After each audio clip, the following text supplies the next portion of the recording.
Aujourd'hui, je vais vous donner les red flags qu'il y a pour moi chez les mecs. Bah, évidemment, du coup, c'est personnel, mais après, c'est comme vous voulez. Déjà, en premier, il y a les mecs qui vont en boîte de nuit sans leur meuf alors qu'ils sont en couple. Enfin, Allô, quoi. Attendez. Autant t'es en flirt avec une meuf. Genre, le mec, il est en flirt, tout, mais vous êtes pas concrètement ensemble. Tu vas en soirée, on s'en bat les steaks, ok? T'es en couple avec une meuf. En couple, c'est sérieux, c'est acté, vous êtes ensemble. Vous allez à une soirée ensemble, vous êtes tous les deux sur le milieu, il n'y a pas de souci. Mais du moment où une personne, même autant je pense, c'est autant pour moi, c'est autant chez une femme que chez un homme, tu vas en soirée alors que t'es en couple, enfin je veux dire dans une boîte et tout machin, c'est pas une soirée entre potes, tu pousses le bouchon un peu trop loin là. Ça, genre, c'est vraiment un gros red flag. Après, il y a les mecs que, genre, quand vous êtes en embrouille ou quoi, je veux dire, ils cherchent pas la discu. Enfin, je veux dire, quand, moi personnellement, quand je suis en embrouille avec quelqu'un, franchement, ça me saoule. Je déteste être en embrouille avec les gens parce que j'aime pas les conflits. Même si il peut m'en arriver d'en avoir, évidemment. J'aime pas les conflits et généralement, je veux que ça se règle vite, vous voyez. Surtout quand c'est des personnes avec qui, à qui je tiens, quoi. Donc, généralement, dans la soirée, c'est réglé.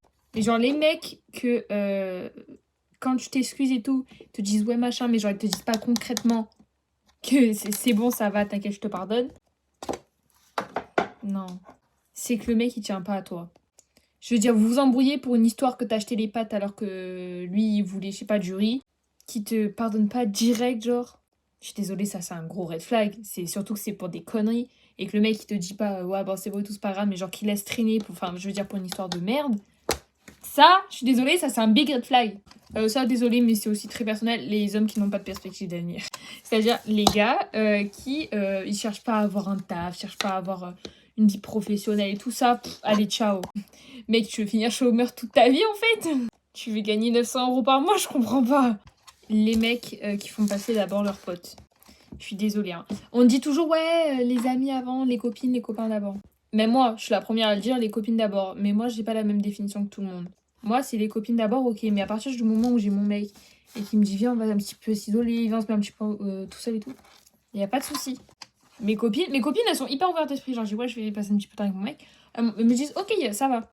Mais après, mes copines, elles savent aussi me dire quand je passe trop de temps avec lui pour pas que je les oublie. Mais les mecs, ils font pas du tout ça. C'est-à-dire, non, mais ça va, je suis avec mes potes et tout, vas-y, commence pas. Ou alors qu'il reste qu'avec ses potes et qui te cala pas. Ça, je suis désolée, ça a le don de me foutre les nerfs. Parce que j'ai l'impression d'être invisible, en fait. Mec, il y a pas que des potes. Enfin, je sais pas. Portez vos couronnesses un peu. Oubliez pas que vous avez des meufs. Vous allez faire pareil avec vos futurs gosses, vous allez les laisser, en fait. Je comprends pas, wesh.